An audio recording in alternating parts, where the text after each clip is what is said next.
Hey everybody, this is Bob. I hope you're well, that you're healthy and safe, and that your loved ones are too. I hope you're managing to stay sane during the period of social distancing, especially if you're in the Bay Area and dealing with the shelter-in-place order. I don't even know how many times I've attempted to record this slideshow. It's making me particularly aware of the nature of the radical shift in the educational project that you as students and we as the instructional staff are undertaking together. I'm remembering just over a week ago when I was in my Zoom training with a number of professors in the anthropology department that these older instructional faculty were moaning, "Good God, we'll never be able to compete with music videos. The students won't understand that we aren't prepared for this." And we're really not. Um, and I'm just trying to be transparent here because I want to talk about the challenges that we're facing with this new form of education.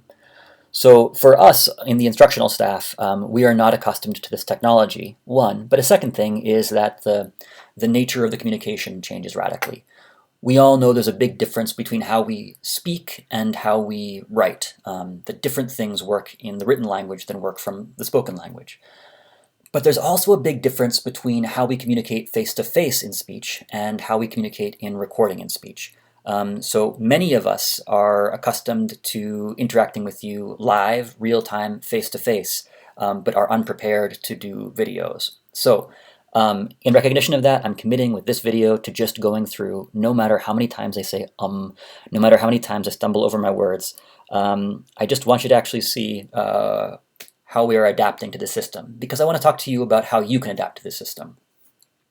In addition to the shift in technology and the shift in how we communicate, another really big change has happened, which is that our time has become much less structured. This can lead to chaos in people's lives, and it can get very, very easy for work to pile up and to feel unmanageable.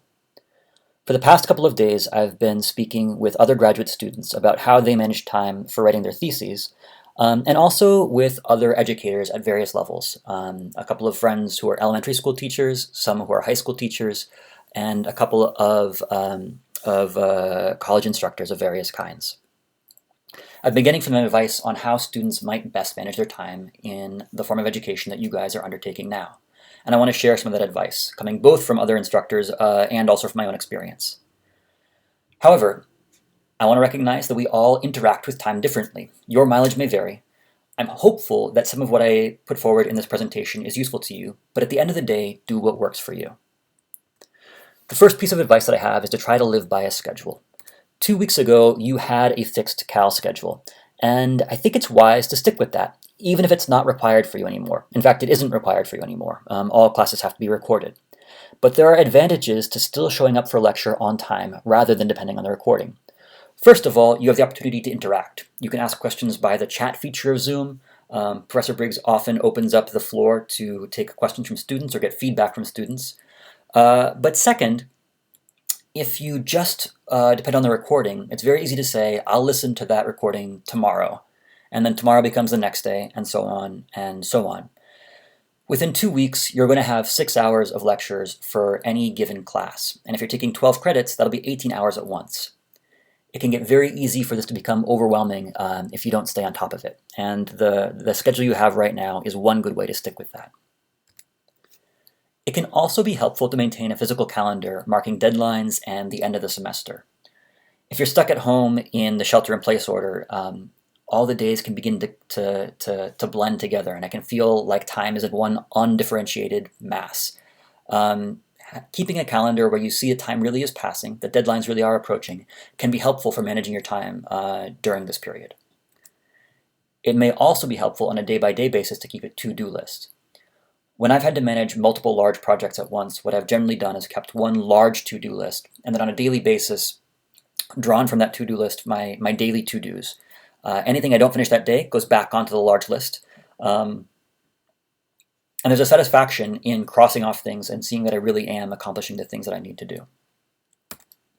But of course, to-do lists aren't for everybody. If there's too much on your list, it can begin to feel overwhelming, and then it becomes impossible to even start the work. If that's the case, then just forget the to-do list. Instead of maintaining a to-do list, you can try to just begin something for each class every day. In this way, you'll at least make incremental progress. We can no longer go to campus, but we can still generally have some degree of control over our learning environment.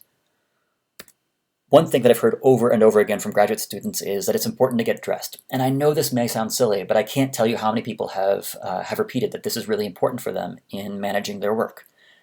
One student said, actually not a student anymore, somebody who graduated from the folklore program last year, said that getting dressed every day before beginning writing her thesis, and I'm quoting her here, makes me feel like I'm calling my day a day instead of just another tick mark on a pointless succession of timed passivity. You may also have the ability to have some control over the space itself. If you live in a situation where you can change from one room to another, if there are multiple rooms in your house or apartment or suite, then you may be able to designate one space as your learning space or workspace. That can be very helpful. A lot of people repeated that it was very useful to them to even just say, this armchair is my workspace, I go there to do my school stuff.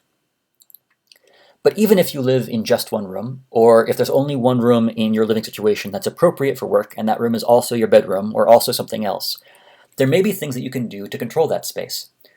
So for my example, the only appropriate space in the house where I live for me to do my work is also my bedroom.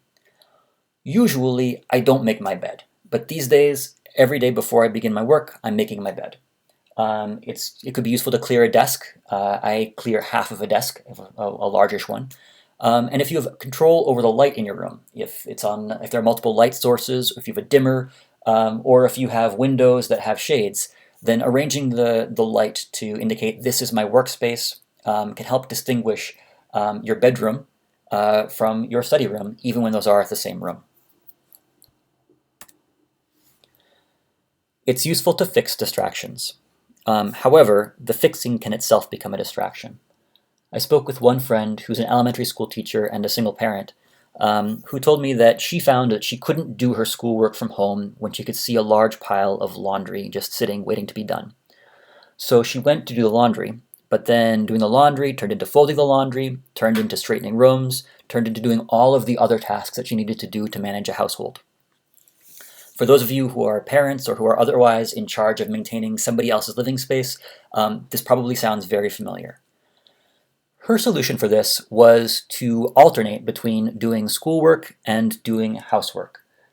She would never let herself do more than one housework task in a row. So she would still keep her time separate. She would live by a schedule, but she wouldn't let these things overlap and wouldn't allow the other necessary tasks to become a distraction from the work that she needed to do.